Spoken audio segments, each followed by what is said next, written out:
Зошто европските институции молчат за скандалот рекет? Зошто нема ниту еден извештај? Во Брисел некој стравува од нарушување на имиџот на ЕУ и затоа е дадена наредба да се молчи пред криминалната реалност во Македонија. Италијанскиот вестник Лаверита, кој во продолжение објавува видео и аудио материјали за мега скандалот рекет, овој пат преку колумна на новинарот Ларис Гајсер насловена Могерини кажи нешто, бара одговори за неразбирливиот молк во ЕУ и нуди разјаснување во фактот дека специјалната обвинителка Катица Јанева всушност беше поставена со силно инсистирање токму на европските власти, а пред се на Жан-Клод Јункер и Федерика Могерини.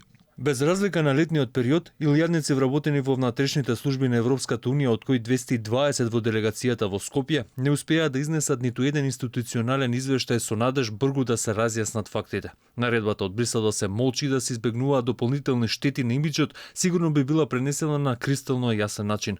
Толку јасен што и на Дорис Пак и станало јасно дека нешто не чини.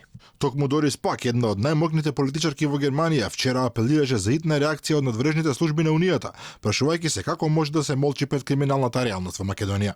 Колумнистот на италијанскиот вестник вели дека пред неколку години ЕУ инсистираше на СЈО, па затоа сега од Брисел задолжително би требало да им одговорат како што велат, особено на оние внатре во македонската администрација, кои што во изминатите месеци го ризикуваа животот помагајќи ни во објавувањето на материјалот, убедени дека се уште е возможно да се има вистинска демократија базирана на информирано јавно мислење и контрола на политичарите.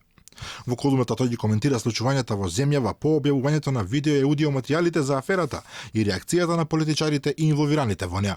На сето тоа додава дека редакцијата на вестникот продолжува со проценка на правната изводливост за потенцијално објавување на нови аудио материјали и порачува дека во Лаверита се надеваат оти македонскиот народ конечно може да добие вистинска поддршка од странските престолнини, кои како што потенцира досега воделе политика од сенка.